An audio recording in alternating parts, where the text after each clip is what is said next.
All right, well, hello everyone, and thank you for joining me today.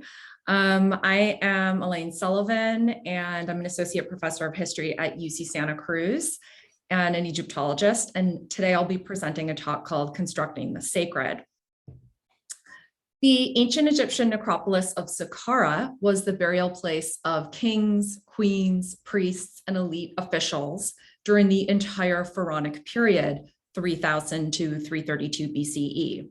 And it boasts some of the most spectacular architecture and art in all of Egypt. Many of you RC members and Egypt devotees I know have been there and are as amazed by this site as I am. If you haven't yet visited Egypt, Saqqara is about 7 to 8 miles south of Giza, also on the Western Desert escarpment like the Giza pyramids. And it would have been one of the main cemeteries for the administrative capital city of Memphis. It's also, of course, the site of the first monumental stone construction in the world, the Step Pyramid, and was the site of royal and elite funerary construction starting in Dynasty I at the very beginning of the Egyptian state. Using a 3D geographic information systems or a GIS visualization of the site that I built with the help of a team of students and technologists, I hope to show you a version of Saqqara that you've never seen before today. And I've been using the model as a research tool to investigate how royal and elite Egyptians intentionally enacted or enhanced forms of visibility to create a type of elite funerary landscape that reinforced elite power and its connection to state and royal cults.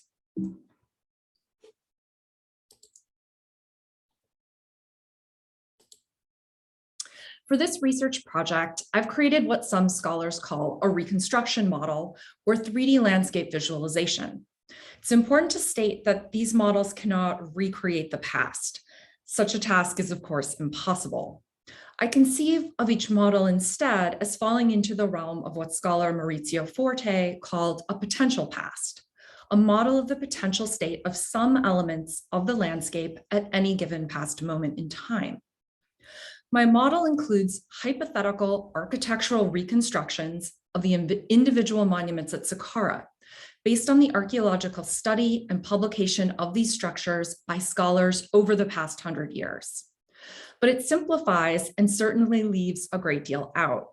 And so I like to think of them more as 3D maps, representing major aspects of a building, but like all maps, not attempting to fully replicate the world as it was.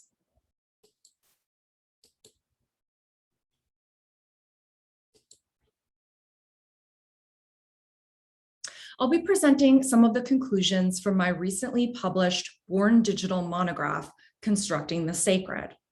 The work is fully online and open access through Stanford University Press, and I have the URL up at the top there. So I encourage anyone interested here to consult the larger work online. And I'll post the URL again at the end of the talk, so you don't have to be distracted trying to look at it right now.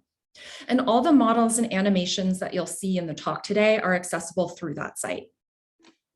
The larger monograph traces a number of strategies that royal and elite Egyptians used to construct sacred funerary landscapes that repeat at Saqqara and appear at other ritual sites in the Nile Valley. In addition to intentional visibility and invisibility, which I'll discuss today, in the monograph, I look at how sacred placemaking in Pharaonic Egypt included associating sites or entire regions with cosmic concepts and symbolic alignments, overlaying religious metaphor onto natural features, and incorporating networks of divine movement into cemetery spaces. And the work contends that the most elite Egyptians developed a consistent practice of sacred landscape creation, and that these practices created a uniquely Egyptian funerary space that effectively intertwined community identity with state social order. While there's been useful recent work on sacred funerary landscapes and visibility done at Thebes, and significant existing scholarship on Abydos, Amarna, and Giza, there have been few attempts to study Saqqara from a landscape perspective. The hundreds of monuments at the site and the great depth of time of its occupation have, I believe, hampered our ability to understand many original aspects spatial aspects of the cemetery. Aspects like monument prominence and visibility are especially difficult to examine in modern times, as the patchwork nature of the site, because of its development, means that sight lines at any given chronological moment were obscured by later but still ancient constructions. And after more than 3,000 years, many of the monuments are highly deflated, like you can see in this video here, and some have been intentionally altered or removed. For especially the earliest monuments at the site, the physical and spatial situation in modern times does not fully reflect the ancient landscape. Original visual qualities of the monuments have clearly disappeared over time. Most of the pyramids were originally cased with crisp white limestone, stripped and reused in later construction, and sometimes topped with a stone pyramidion in a contrasting color, such as the pyramid of Khankawis at Abu Sir, which was tipped with a black granite pyramidion.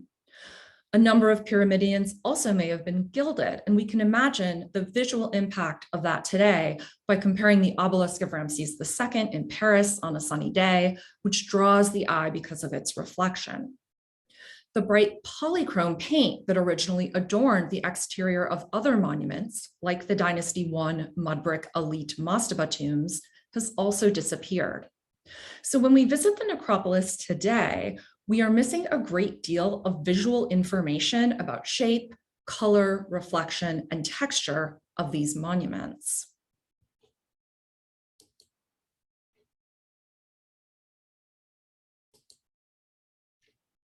The biggest advantage for me of the 3D model is the link to the time slider, which you're seeing here, which allowed me to digitally reconstruct the ancient monumental architecture at 18 different phases of the cemetery in succession. And this allows me to closely examine patterns of construction and change across time and space at the necropolis from a macro point of view. So tracing long-term change and ways that the use and the meaning of the site shifted over hundreds or thousands of years. And so you're seeing here as I'm sort of clicking slowly through the 3D model, and you're seeing phase by phase, dynasty by dynasty, as new monuments were being built at the necropolis. And now we're looking down towards South Saqqara, where a number of the 6th dynasty pyramids were added. We're jumping forward then to Dynasty 18. You see that I then have those crisp white limestone exteriors of the Old Kingdom pyramids have been removed to try to reflect some aspects of monument degradation at the site over time as well. Then I have both the 26th dynasty and then the end of the late period with the addition of structures like the Serapeum and the Bubastian and Anubian walls at the very edge of the eastern part of the necropolis.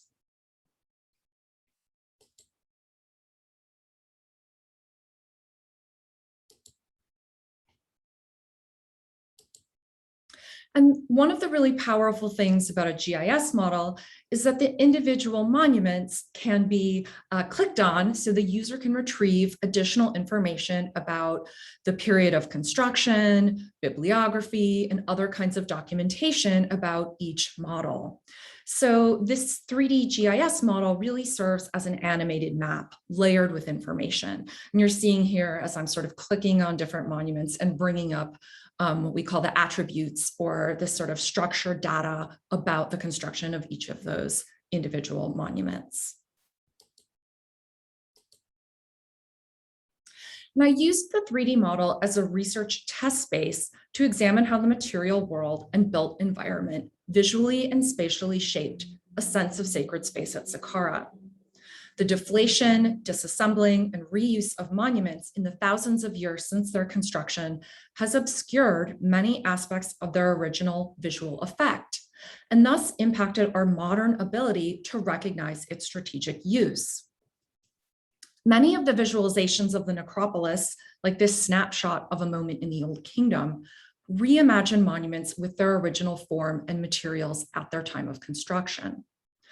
Other phases of the model reimagine change at the necropolis over time, like this snapshot of the New Kingdom, with new constructions added and the deflation and loss of casing stones of the now centuries-old pyramids. So using analysis tools in the 3D GIS model, I then reimagine and reassess visual networks at the site and suggest new ways of interpreting landscape meaning in the past. By turning a critical eye to the individual and group choices made by those able to construct monumental features at Saqqara, I identify and I hypothesize the specific visual strategies used by these groups to create a sense of sacred funerary space. In my publication, I argue that Egyptian kings and the high elites intentionally designed and placed their tombs in order to increase their visual prominence, to also connect them visually with other ritual spaces, or alternatively, hide them from view. I suggest the importance of visibility at the cemetery was related to Egyptian cultural concepts of the ritualized power of sight, which could create effective relationships between the deceased, the king, and the gods. The manner in which the Egyptians conceived of the eye, vision, and seeing impacted how visibility and visual elements were designed, manipulated, or structured when assembling monumental sacred spaces like Saqqara. The creative element of the eye is reflected in the Egyptian language, with the root of the verb iri, to do or to make, expressed with the eye hieroglyph in irit. The use of this glyph suggests a conceptual link between creation and consequently the creation of the world with the eye and sight. Egyptians harnessed the power of the divine eye for their own purposes, wearing Horus eye amulets to protect themselves and donating simpler representations as votive objects to the gods as part of a request for aid or protection. The human eye, in parallel, held important ritual power, especially in the funerary sphere. And a crucial part of the deceased's reanimation in the netherworld was the restoration of sight. And funerary texts explicitly discuss the desire for this restitution. Ensuring effective ritual seeing by the deceased concerned the Egyptians already by the Old Kingdom, as the mere presence of eyes on a statue or image was not necessarily enough to guarantee sight. And a number of statues were given inlaid eyes, possibly in an attempt to fully animate this sense. And these are some of my favorite examples from the Cairo Museum. Examples where artistic depictions show deliberately defaced eyes clearly express the human eye as a center of effective power. Dynasty 18 King Thutmose III ordered the removal and burial of female King Hatshepsut's statuary from her memorial temple at Deir al-Bahri, and a number of these pieces show carefully pecked out eyes and royal uraeus symbols. Dorothea Arnold, in the book Hatshepsut, From Queen to Pharaoh, has suggested that the workmen defaced the royal uraeus, eyes, or even full face of the disavowed female king before removing the statues because they, quote, feared magical retribution, demonstrating the understood potency of these vivified elements of the statues. Seeing in the Egyptian conception was not unidirectional, but a reciprocal experience that created a relationship between the seer and the seen. To see the god and be in his or her presence implied that the human seer took part in the offerings received by the god, the food, the drink, incense that were enjoyed by all of those in the temple or participating in the festival. And numerous tomb inscriptions at Saqqara dating from the Old Kingdom and later make clear that the deceased wished to join in the festival celebrations after death. And to see the god was just as important to the dead as the living. In the second courtyard of Horemheb's New Kingdom Saqqara temple tomb, an inscription makes the request, may they grant bread and beer, oxen and fowl, libations, wine and milk, for the Ka of Horemheb true of voice, who is in Anktawi. May they cause me to enter and go out with Re in order to behold the sun disk every day, to follow the god Sokar in Memphis for the Ka of Horemheb true of voice. Sight in the Egyptian conception additionally could imply a state of ritual knowledge. The high priest, or one of the highest officials serving in an Egyptian temple, could hold titles relating specifically to the deities they served. And at Heliopolis, the title "One Who Sees the Great," Ma'awer, is attested in the Old Kingdom, replaced later by Greatest of Seers, where Mao. Similar titles have been found for priests at Hermonthis, Thebes, and Amarna, occasionally written explicitly with the I determinative. Architectural elements that were meant to draw the eye to the tomb could also function as conduits for ritual site.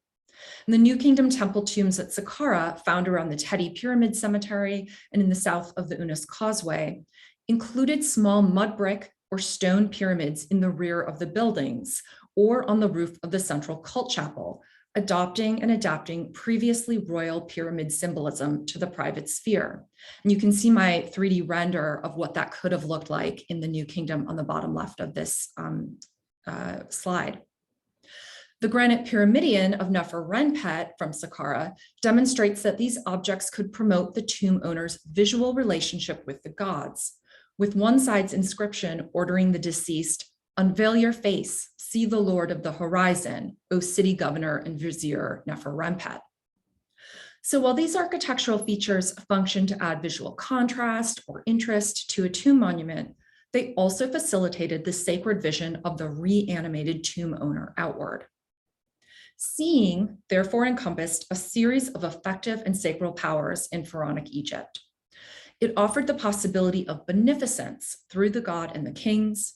It provided a conduit to create reciprocal relationships and linkages of a ritualized nature, and through it, one could acquire knowledge, sustenance, and benefits, both in the world of the living and the world of the dead.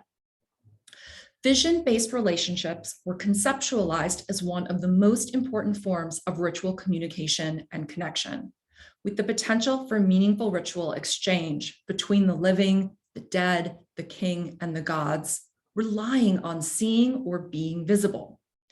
And it is within this framework of ritualized sight that I situate monumental cult architecture in Egypt.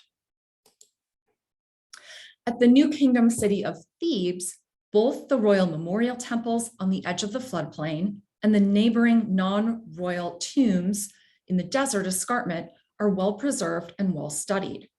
Scholars like Uta Rummel, J.J. Shirley, and Angie Jimenez Higueras have suggested that tomb location was chosen intentionally to place the tomb along processional ways, or within sight of natural features, or within sight of the royal memorial temples, and even Karnak and Luxor temples on the other side of the Nile. I suggest that such religious cultural understandings regarding visibility would have applied to the tombs and other monuments in sacred landscapes at Saqqara as well, and that the king and elites frequently chose locations for their pyramid complexes, tombs, temples, and connecting pathways that expressly fostered visual relationships between locations of importance, and that this desire to see and be seen in death relates closely to the importance of vision in the ancient Egyptian mindset. Unlike at Thebes, where there is outstanding preserved monumental remains of temples like Karnak and Luxor, and many of the royal memorial temples on the West Bank, at Saqqara, very little of the Memphis temple zone is visually prominent. The location of the Ramesside New Kingdom temple to the god Ptah at Memphis, which I have here on the satellite imagery in a dark blue polygon, that temple is well documented. But texts and disassembled inscribed blocks provide evidence for earlier temples in the Memphite area, including a temple to the god Ptah built by King Amenhotep III, which according to Jeffries and Smith may have stood in the area of Kom Fakhri on higher ground to the west of the later Ramesside temple. We also hear of a house of the Aten in Memphis from the reign of King Akhenaten, and potentially other mid-18th to early 19th dynasty royal memorial temples, including one to Ramses II, all of which have currently unconfirmed locations, but were hypothesized by Kenneth Kitchen to have been situated parallel to the escarpment. And you can see my hypothesized zone for the Ptah temple with the light blue lines and the New Kingdom memorial temples with the yellow dotted lines here on the satellite imagery. So I hoped to use the 3D model then to virtually reimagine some of these now disappeared temples in order to explore questions of visibility between Saqqara and the Memphis cult zone. In the New Kingdom, the pharaohs built their royal tombs at Thebes, but many Memphite officials chose a burial in the Saqqara cemetery instead. As a substitute for maintaining close physical or visual proximity to the burial of the reigning king, I thought these officials may have hoped to make visual links to the Memphite temples located on the floodplain. As the New Kingdom tombs were oriented to the east, views from these monuments would have been registered by visitors approaching the tomb or outside the gate. Considering Egyptian concepts that gave the power of sight to the dead themselves, the views could be understood as also projecting outward from the tomb itself, radiating towards the Memphis temples below. If Amenhotep III and Akhenaten built temples to Ptah and subsequently the Aten somewhere west of the later Ramesside temple in Memphis, the existence of those temples could have influenced the tomb siting of the elites, who in Dynasty 18 returned to constructing tombs at Saqqara after a long hiatus. During the reigns of those two kings, elite tombs were located on the side of the escarpment under the later Bubastion in an area south of the Unas Causeway, and in an area south of the Unas Causeway. And that's pointed to in my image on the left with the dark blue arrows. And so those are going to be my observer points in the GIS analysis. And what I have here on this slide are screenshots from the 3D analysis tools. And on the right-hand images, you can see pointed to with yellow arrows, I have added digitally a standard size 3D pylon to stand in for the New Kingdom Ptah temple, the hypothetical New Kingdom Ptah temple on the floodplain at Kom Fakri. And the lower right image is a 3D visibility map. And the one up on the top is a digital representation of the view from the observer point at the tomb. Green colored areas in the middle and right image show what would have been visible from the point of the observer at eye level.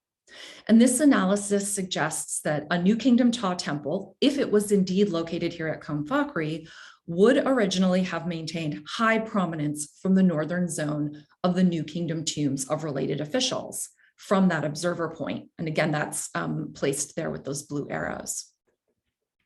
The cemetery south of the Unas Causeway, which is the second black circle zone on the left map, that's right here, would have also presented an equally prominent view of Kom Fakri due to its southern position and high elevation above the floodplain. That the dead desired to see the god is clear from contemporary texts, but the desire may have extended to the divinized king as well.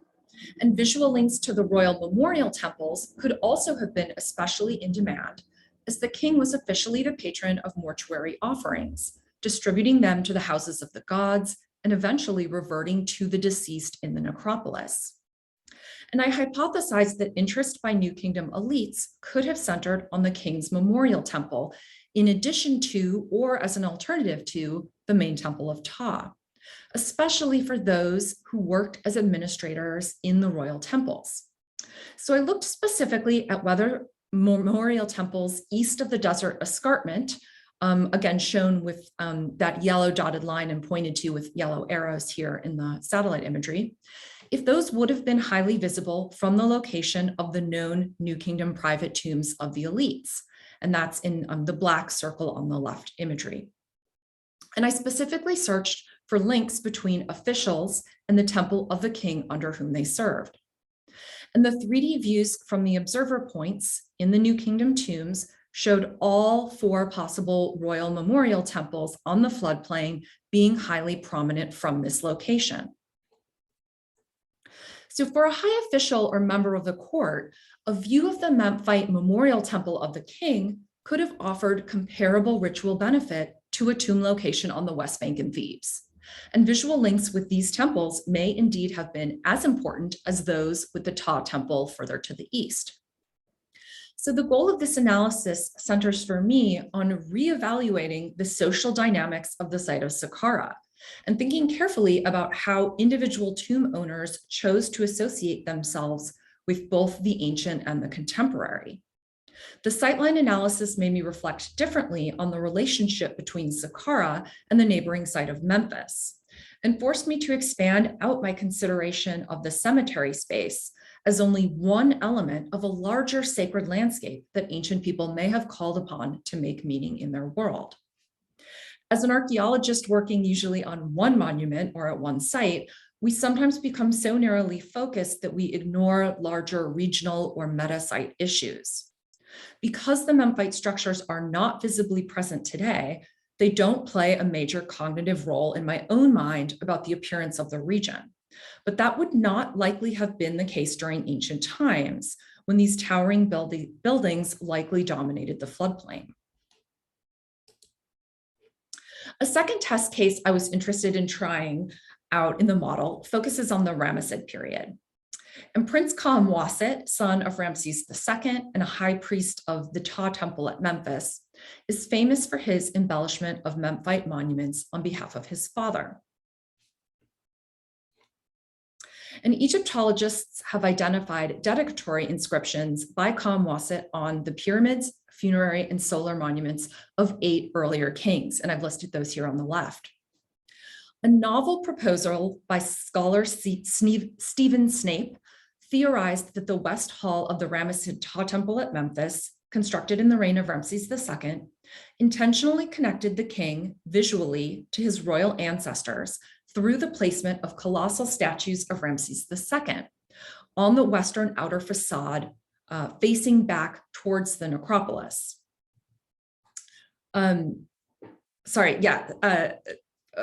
The placement of a colossal statue of King Ramses II on the western outer facade of his temple facing the necropolis. And the royal jubilee would thus have been celebrated, Snape says, quote, in a context where the association with past kings and the idea of the ancientness of kingship itself was explicitly visible, end quote. So the colossal statues would have literally been looking at the royal pyramids inscribed by Kamwaset. And such a plan would explain the presence of Kamwaset's inscriptions on those specific monuments and would suggest that views from divine temples in Memphis out to the Saqqara necropolis were intentionally structured. So I thought this was a really interesting idea, and I wanted to test this theory in the 3D model. So I designed a 10-meter tall feature representing a colossal statue, and you can see that here is being pointed to with my yellow arrow.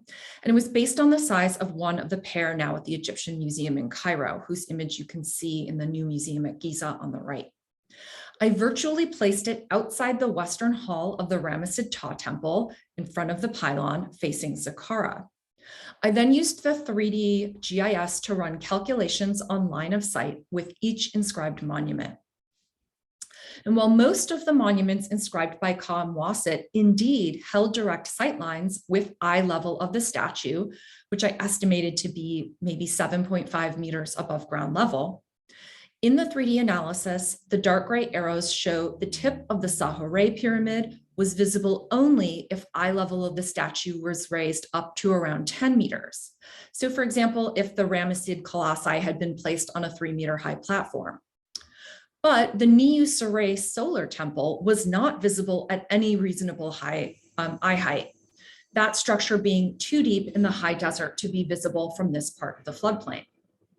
So these results potentially contradict Snape's theory that all of the Kamwaset necropolis inscriptions related to lines of direct visibility with the colossi at the Ptah temple western gate. I hypothesized that a different location may have been the visual focus of Kamwaset's inscriptions. His own monument with Ka Chapel at Saqqara, reconstructed here in my model following the publications of the Japanese team who excavated at the site. So here you see the 3D reconstruction. As the excavation team noted, the central location of Kamwaset's structure gave anyone looking out from it a panoramic view of the inscribed royal buildings, including those at South Saqqara here, Central Saqqara, Abu Sir to the north,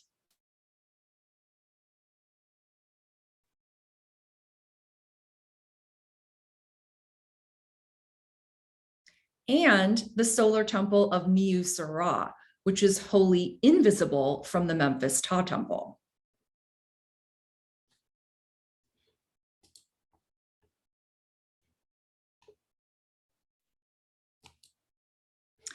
While the inscription sponsored by Kamwasit included the name of his father, King Ramses II, and his royal titles, they focused on Kamwasit and his own personal interest in the sacred built landscape. And they say, quote, His Majesty decreed that the chief directing artisans, Sem priest and king's son, Kamwasit, should restore the name of X, the king of South and North Egypt. Now, his name was not found upon the face of his pyramid. Very greatly did the Sem priest and king's son Kamwasit wish to restore the monuments of the kings of South and North Egypt because of what they had made. Such texts I interpret as an individual desire for association with the sacred past. And I argue that Kamwasit deliberately tied his own necropolis constructions visually into these monuments. These connections would represent, similar to other elite tombs at the site, a desire to link the accessible superstructure of the funerary monument at Saqqara out to other parts of the necropolis or city, to give the funerary monument visible access to both the royal and the divine, in this case, the royal ancestors. So despite the use of quantitative digital tools and GIS software, I see my research then as focused directly on the cultural aspects of placemaking. Humanities scholars have questioned how community identity and social spaces are interwoven, how, quoting David Bodenhammer, concepts of space bind history, culture, and memory as much as they do attributes of the physical world, end quote. I see this study of the Saqqara landscape as firmly planted in that humanistic tradition. So my goal is not to accurately mimic the past, but instead use 3D technologies to find new access points into historical questions of meaning making in Pharaonic Egypt. And so before I end, I'd like to just jump out of my PowerPoint for a moment and fly the model for people live directly, just so everyone gets a chance to see it, not in videos, but in its interactive format. Okay, great. So hopefully you all are seeing the browser right now, and if not, someone can jump in and let me know that that's not working. But that's what I'm seeing here. Great, so right now you can see we're in the 3D model. And I'm going to be using the plus and minus sign, some arrows, and rotation to allow us to rotate through and take some views of the model. So right now we're looking at the reconstructions of Dynasty 1 and those monumental mastaba tombs here. You can see we've reconstructed aspects of color as well as texture. And I'm going to just kind of zoom in here a little bit and scoot along so you can see some of these 3D constructions. And I'm going to rotate a little bit so you can see their position here on the Saqqara escarpment. So for those of you that have visited Saqqara, you'll note that these aspects are really not visible today when you go to the site. These have been denuded down to almost ground level. And so you really don't get a sense of the monumentality or the position of these mud brick tombs that would have been the first monumental constructions here at Saqqara overlooking Memphis. So now I'm going to rotate this around a bit, and I'm going to jump forward in time to Dynasty 2. And at this moment, we then have the addition of a number of royal constructions at Saqqara. And I'm going to come over here to two of my favorite and what I think is really interesting constructions at the site. And so these are also monuments that are really invisible today at Saqqara. And I'm going to click on this so you can just see that sort of the interactive aspect of the 3D model. So the tomb of Hatshepsut and the tomb of Ninetcher, Dynasty 2 kings. And these monuments were likely deconstructed and removed in the reign of King Unas probably in the 5th dynasty. And you can see here that those would have been located right here on the site of his memorial temple and causeway. And so this is a great example of the power of a 3D model and a digital model to use this space as a test space and to think about the reconstructions. And I use reconstructions potential ideas for what these monuments would have looked like that were published by Claudia Lacher-Rachstorf in her MDAIK volume. And she hypothesized 5 different versions of what these monuments may have looked like. And so here in this model, I have one of those versions in my digital monograph. I also have screenshots of another hypothetical reconstruction that looks slightly different, following her ideas. And so that's one of the sort of fun and really powerful things about 3D modeling, is to be able to try out different versions of the same monument in the same space. Then, of course, in Dynasty 3, we have the addition at Saqqara of the Step Pyramid of Djoser and the really monumental architecture being constructed here by, again, all of these different kings in the sort of eastern deep desert part of Saqqara. Dynasty 4, we have the addition of just a few mastabas. And then Dynasty 5, we have a lot of action at Saqqara and Abu Sir. And so you can see here, I've also modeled in the main pyramids at Abu Sir so that those are visually represented in the model itself. And then, of course, Unas, over here south of Djoser. And I'm going to turn around here so we're looking back towards South Saqqara. So that for Dynasty 6, we have the addition of all of those new monuments, royal monuments as well in South Saqqara, and then all these lovely mastaba tombs that are continuing to spread across the northern part of the area between Saqqara and Abu Sir. I'm going to jump ahead a little bit through time and pop over then to Dynasty 18, where we have the addition now in the model of the New Kingdom temple tombs, also south of the Djoser pyramid. And then in Dynasty 19 and 20, additional tombs added here in this sort of New Kingdom zone. And so these are now parts of Saqqara that you can visit. This part of the site is open today.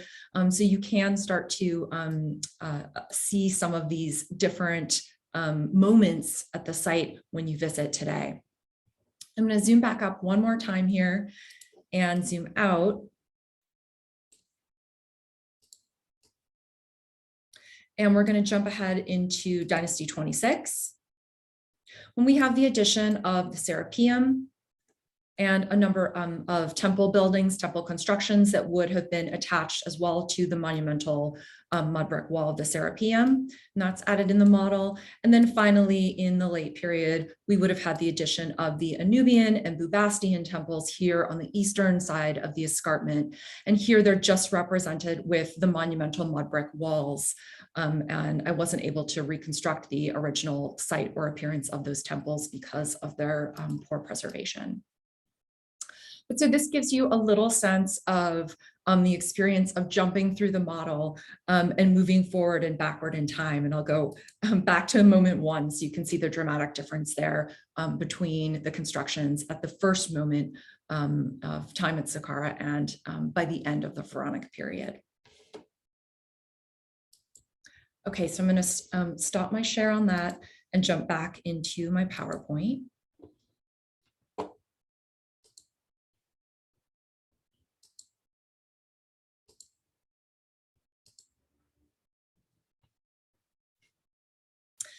And I've also placed up here at this last slide the URL for the website of the open access publication, again, so that is constructingthesacred.org.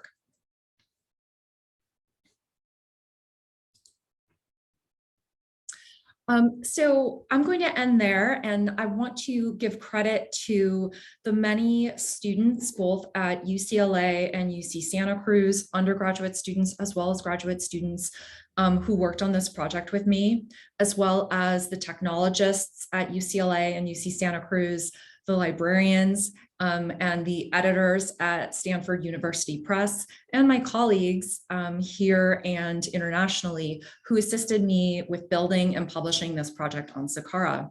And I'd especially like to thank my colleagues at the Ministry of Antiquity in Egypt who supported my survey work at Saqqara in 2018 and were incredibly helpful and generous in helping me get my survey done very quickly within 2 weeks so that I could ground truth some of the GPS information and GIS information that I needed to check in the field. So I'd really like to thank them for their useful collaboration, and also the many colleagues who shared their digital files with me, and as well as digital maps and GIS data, so that I could use all of the work that other Egyptologists have already put in to this site in order to construct my model.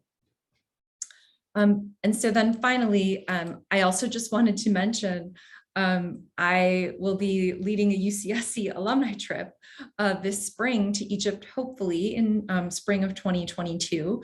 And on this trip, I will be spending a day at the Saqqara Cemetery site with folks who are coming with us to see in person some of the spectacular monuments that I've talked about today. So I've put up the UCSC website there. We still have a few open spaces on that trip in spring. I think it's late March through early April. So I'd be happy to talk to any of the RC members. I know many of you are located here in Northern California, and this is my home RC chapter. So I know some of you could be interested in joining me on this trip this spring. So I will say thank you all so much for your attention, and I'm happy to answer any questions about the project or Saqqara itself, and I will let Catherine take over from here. Thank you. Wow, thank you for that wonderful talk, Elaine. That was great. That was comprehensive, and that's really exciting about the trip to Egypt in the spring. Hopefully, you'll have a full group. I think that sounds like a lot of fun. So yes, we do have some questions, and of course, if anybody thinks of any as we go, feel free to drop them in the chat box. So first, I'll start with a question from Felicia Chavez. Are there any portals to your model available to the public via VR interfaces such as the Oculus?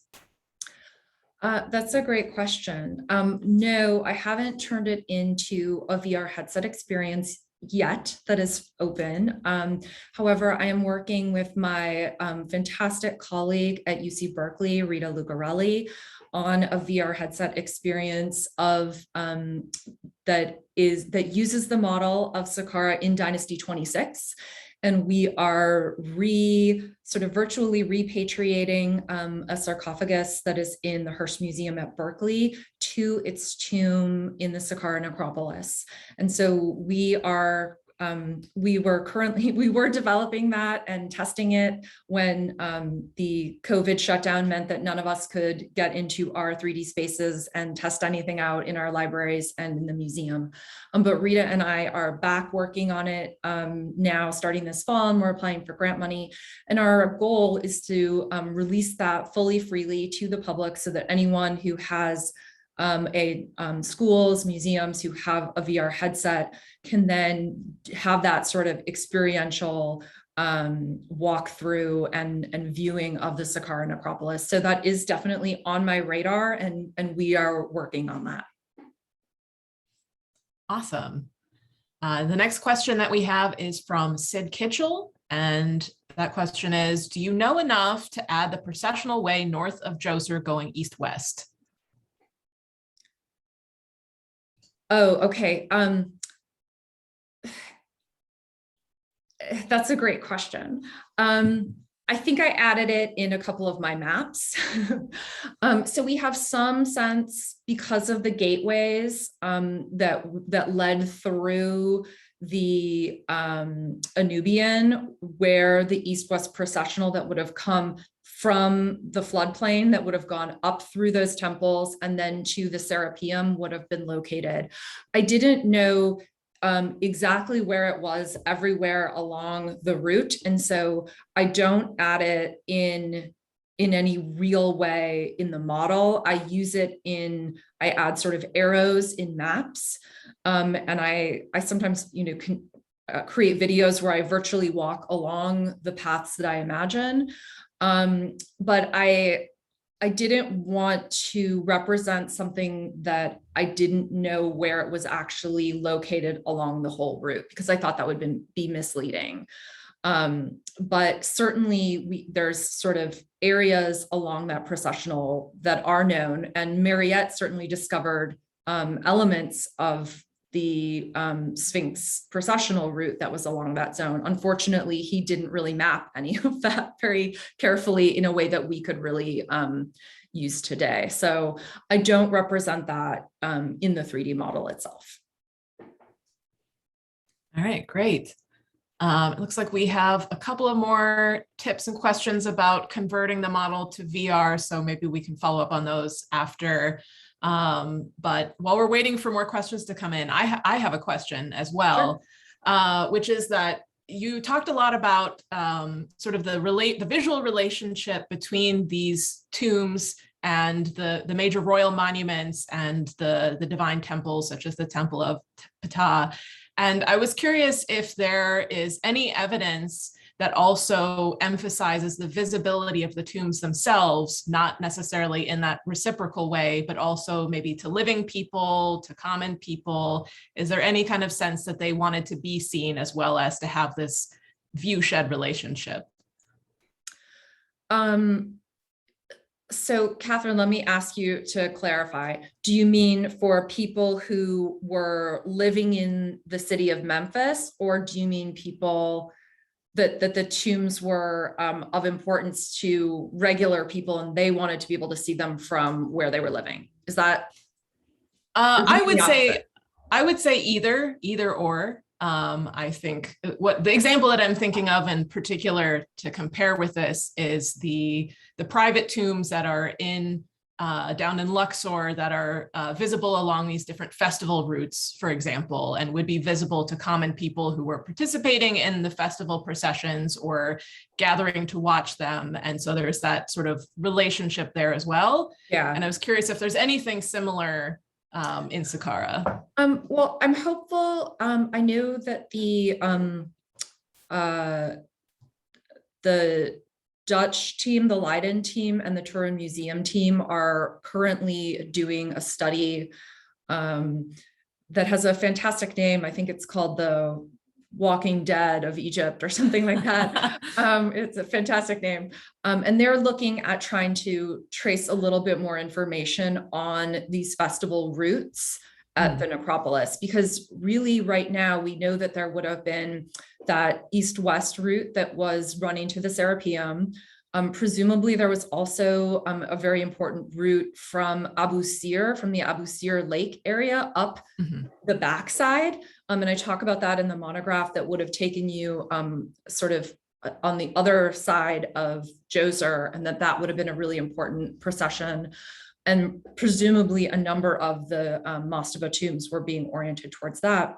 But there's also the Festival of Saqqara, which we know at Saqqara was a super big deal. And all of the tombs talk about it, and all of the tomb owners talk about wanting to be part of the Festival of Saqqara and seeing the Festival of Saqqara. And I read as everything I could for this work. And really I haven't been able to find anything that talks about what might that route have been, where would people have actually gone, right? And so in Thebes, we do have some places where a number of scholars have been able to talk about where they think the route for the beautiful Feast of the Valley actually, where the route was, and that people were constructing in order to be part of that route. And presumably then, as you say, people who couldn't afford to actually be buried, but also could be part of that, that whole procession and that experience that could be part of religious ritual for the larger community. And so we're really missing that kind of information still at Saqqara. So that's an area for more research, but it's a very difficult place for research because finding those pathways is something that's, that's really difficult. The archaeological traces of those, unless they were paved, unless they were aligned with sphinxes, those things can be very difficult for us to find, especially with all of the sand that is still over most of the site. And one of the things that I learned about Saqqara from doing this project is that ground level at the escarpment changed dramatically over time. So in parts of Saqqara, ground level is actually 4 meters above what it would have been in the Old Kingdom. And so there are these huge zones of what would have been ground level that are now under meters of sand. And so that's very difficult kind of archaeology for us to trace. I mean, one thing that I do think kind of maybe addresses your question, Catherine, is I did look a bit at people who were buried around the elite tombs in sort of pit graves. And there's a number of different moments at Saqqara, especially in the New Kingdom and late period, where clearly non-high elites, people who couldn't afford to build a monument at Saqqara, decided to bury themselves around the existing monuments of pre-existing monuments. So it does suggest that the people of Memphis found the Saqqara necropolis to be an important and sacred space, that they felt empowered to bury themselves there. And presumably that's because they were interacting with those spaces as well. And felt that they had the right to inter themselves and their family members around these earlier tombs. So I think that's very suggestive to us that these were clearly spaces that were visible and were important, and that were part of a larger community's life, not just the individual people that could afford to have these monuments. And those are kind of tantalizing clues to that kind of relationship. As well, there's a number of people who have done really interesting work looking at the graffiti in the Saqqara cemetery. And so we know that people were coming up there, especially scribes, and they were visiting the monuments of Saqqara and saying, this is a wonder, and I came here to see it, and I'm leaving my name here on this monument. And so that does suggest again that people who worked and lived in the Memphite areas also thought this was, amazing, and they wanted to come and experience that. So we know from these other kinds of pieces of evidence that people were interacting with the cemetery, but there's still a lot of questions that we have about that. Great. Well, definitely some future work to be done there. All right, we've got a whole bunch of questions now. So we have one from Melinda Hartwig. She says, your work is terrific. My question is how you took into account how ancient viewers viewed the shifting landscape over time and the change of the Nile in its course, which would have impacted how viewers viewed the monuments at Saqqara. I know you need to make choices. I'm interested in the ancient viewer's eye. Yeah, that's a great question. So in the monograph, I have one section where I try to reconstruct the different location of the Nile River based on some of the recent scholarship that suggests that the Nile was not in its location that it is in now, that it perhaps actually had even 2 branches, and that it was significantly further west. And that it basically made an eastward move, and that a number of the locations that were of the temples only opened because of that eastward move of the Nile. So in many ways, I think it as parallel to Thebes, right, where Karnak Temple really seems to have been able to expand to the west because of the movement of the Nile. And so I think that's kind of an interesting parallel there. And so I think especially for contemplating the view of the early dynastic period cemetery in Dynasty 1, and then potentially also the Old Kingdom, any views between the city of Memphis and the Saqqara necropolis at that time would have been dramatically affected by the location of the Nile. And so for sort of looking at that idea of like, where would you have needed to stand? Where would the river have been? For those very early moments, I think that's an important sort of something important to keep in mind. And I tried to actually create viewpoints that I thought would not have been underwater at that time. I thought that was sort of an important way of thinking of that. But so it's still an ongoing question for me because of the sort of hypothetical location of all of these other temples. So I I did focus more on thinking about the viewing from Saqqara outward as opposed to the viewing to Saqqara from Memphis, because I think that is still such a difficult thing for us to really contemplate, especially for those early moments, because we still know very little about, where was actually early Memphis located. So I use in one of my articles, I use a sort of hypothetical location for early Memphis that David Jeffries suggested in an article. And then I do a number of view sheds from there. And I look at sort of the size of the pyramids at a specific point, and maybe sort of a trick of the eye in terms of what the pyramids looked like from that spot. And so that's based on where the river would have been at that moment. But it's a very difficult thing. And I didn't do a huge amount of that in the monograph because of the sort of lack of knowledge that we have still on exactly where the Nile was located. And then especially because where the city of Memphis was moving and spreading from. Great. Okay, next question from Frederick Botha. Have you included changes in elevation of the surrounding terrain over the years, for instance, the area around Gisr el Mudir? Yeah, it's a great question. So for the model, I created 4 different ground levels, and those are based on GPS survey, as well as the ground level of monuments as recorded by archaeologists working in the past, basically maybe 30 years is when people started including elevations. So I tried to reflect in the 3D model, indeed, the changing of the height of ground level as ground level rose over time, generally around the Saqqara area as sands from the Sahara Desert were blown in. When monuments were denuded and deflated, the Egyptians would often then sort of pile things around them and then spread it all out and make a new ground level. And so you can actually see very clearly when you go to the Teti Cemetery, the difference between the Old Kingdom and the New Kingdom constructions there are visible to us now. And I think I have a picture of me standing there with a meter stick where you can actually see the many meters of accretion that are between the Old Kingdom and the New Kingdom constructions. So yes, I did try to do that in the digital elevation models that I made. And so I made 4 different ones trying to reflect different ground level heights over the centuries. Now, those are not incredibly accurate. And obviously that's because there's certain areas of the site where I have good information on what ground level would have been, and then other areas of the site that I don't have good information. So those are really broad attempts.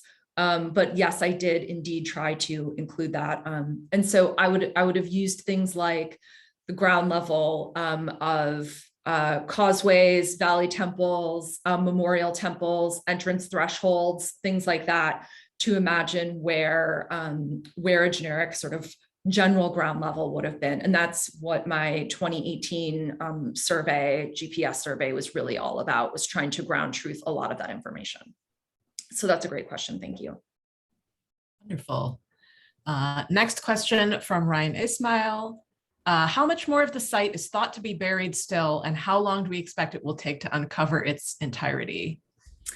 Well, if you've been watching TV lately, you know that every year they are finding new exciting things at Saqqara.